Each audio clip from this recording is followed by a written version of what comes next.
जय श्री कृष्ण। स्वागत है आप सभी का दिव्य कथा लोक में। समस्त पापों का नाश करने और सुख सौभाग्य प्रदान करने वाले व्रतों में सर्वश्रेष्ठ व्रत है एकादशी व्रत। एकादशी व्रत हर वैष्णव को रहना चाहिए। जितना फल एकादशी व्रत करने का है उतना ही फल एकादशी व्रत कथा सुनने का भी है। तो आइए हम सब मिलकर एकादशी व्रत कथा श्रवण करें। धर्मराज युधिष्ठिर बोले कि हे भगवान, आषाढ़ माह के शुक्ल पक्ष की एकादशी का क्या नाम है और उस दिन कौन से देवता की पूजा होती है तथा उसकी विधि क्या है, सो सब विस्तार पूर्वक कहिए। श्री कृष्ण भगवान बोले कि हे राजन, एक समय नारद जी ने ब्रह्मा जी से यही प्रश्न पूछा था। तब ब्रह्मा जी बोले कि हे नारद, इस एकादशी का नाम पद्मा है। इसके व्रत करने से विष्णु भगवान प्रसन्न होते हैं। मैं यहाँ एक पौराणिक कथा कहता हूँ, ध्यान पूर्वक सुनो। सूर्यवंशी मानधाता नाम के एक राजऋषि थे। एक समय उस राजा के राज्य में 3 वर्ष तक वर्षा न होने के कारण अकाल पड़ गया और प्रजा अन्न की कमी के कारण अत्यंत दुखी रहने लगी। एक दिन प्रजा राजा के पास जाकर प्रार्थना करने लगी, हे राजन, समस्त विश्व की सृष्टि का मुख्य कारण वर्षा है। इसी वर्षा के अभाव से राज्य में अकाल पड़ गया है और अकाल से प्रजा मर रही है। हे राजन, आप कोई ऐसा उपाय बताएं जिससे हम लोगों का दुख दूर हो। इस पर राजा मानधाता बोले कि आप लोग ठीक कह रहे हैं, वर्षा से ही अन्न उत्पन्न होता है। वर्षा न होने से आप लोग बहुत दुखी हैं।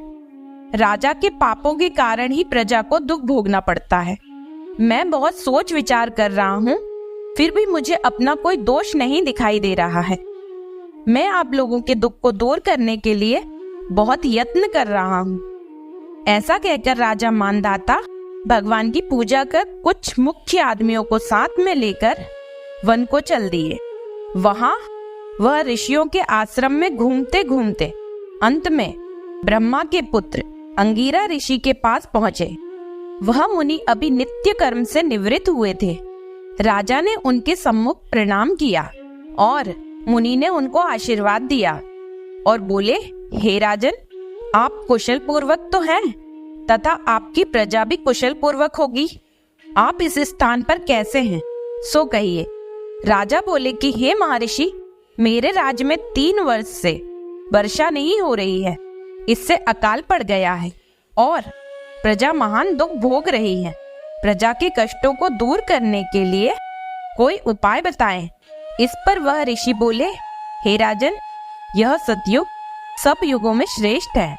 इसमें धर्म के चारों चरण सम्मिलित हैं, अर्थात इस युग में धर्म की सबसे अधिक उन्नति है।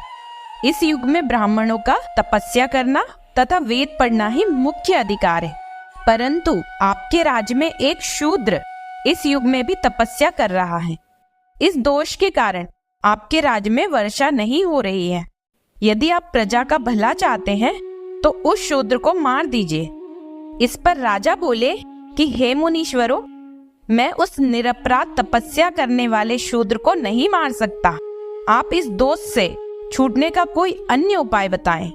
तब ऋषि बोले, हे राजन, यदि तुम ऐसा ही चाहते हो तो आषाढ़ माह के शुक्ल पक्ष की पद्मा नाम की एकादशी का विधि पूर्वक व्रत करो। इस व्रत के प्रभाव से तुम्हारे राज्य में वर्षा होगी और प्रजा सुख पाएगी, क्योंकि इस एकादशी का व्रत सब सिद्धियों को देने वाला है और उपद्रवों को शांत करने वाला है। इस एकादशी का व्रत तुम प्रजा व सेवक तथा मंत्रियों सहित करो। मुनि के वचनों को सुनकर राजा अपने नगर को वापस आए और विधि पूर्वक पद्मा एकादशी का व्रत किया। उस व्रत के प्रभाव से राज्य में वर्षा हुई और मनुष्यों को सुख पहुंचा। इसलिए यह व्रत सबको करना चाहिए। यह व्रत इस लोक में भोग और परलोक में मुक्ति देने वाला है। इसकी कथा को पढ़ने व सुनने से मनुष्य के समस्त पाप नष्ट हो जाते हैं। इस एकादशी को देवशयनी एकादशी भी कहते हैं और इस व्रत को करने से विष्णु भगवान प्रसन्न होते हैं। अतः मोक्ष की प्राप्ति के लिए भी मनुष्य को यह व्रत करना चाहिए। चतुर्मास्य व्रत भी इस एकादशी के व्रत से शुरू किया जाता है। कुंती पुत्र युधिष्ठिर बोले कि हे भगवान, विष्णु भगवान का शयन व्रत किस प्रकार किया जाता है, सब कृपया पूर्वक कहिए। श्री कृष्ण बोले कि हे राजन, अब मैं आपको विष्णु के शयन का व्रत कहता हूँ और साथ ही साथ चतुर्मास्य व्रत भी कहता हूँ। अब आप ध्यान पूर्वक सुनिए। जब सूर्य नारायण कर्क राशि में स्थित हो तब विष्णु भगवान को शयन कराना चाहिए। तुला राशि में आने पर भगवान विष्णु को उठाना चाहिए। लौंद यानी अधिक मास के आने पर भी यही विधि वैसे ही रहती है। इस विधि से अन्य देवताओं को शयन ना कराना चाहिए, न उठाना चाहिए। आषाढ़ माह के शुक्ल पक्ष की एकादशी को विधि पूर्वक करना व उस दिन विष्णु भगवान की प्रतिमा बनानी और चतुर्मास व्रत का नियम करना चाहिए। सबसे प्रथम उस प्रतिमा को स्नान करावे, सफेद वस्त्र धारण कराकर तकियादार सैया पर शयन करावे व धूप दीप नैवेद्य आदि से पूजन करनी चाहिए।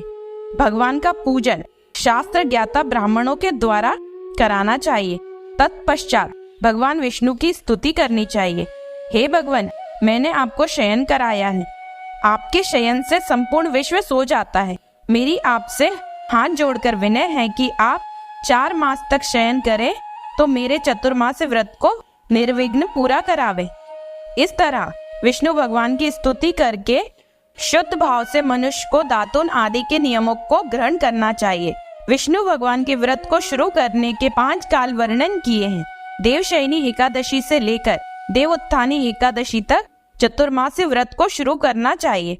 द्वादशी, पूर्णमासी, अष्टमी या संक्रांति को व्रत प्रारंभ करना चाहिए और कार्तिक माह के शुक्ल पक्ष की द्वादशी को समाप्त कर देना चाहिए। इस व्रत से समस्त पाप नष्ट हो जाते हैं। जो मनुष्य इस व्रत को प्रतिवर्ष करते हैं वह सूर्य के समान देदीप्यमान विमान पर बैठकर विष्णु लोक को जाते हैं।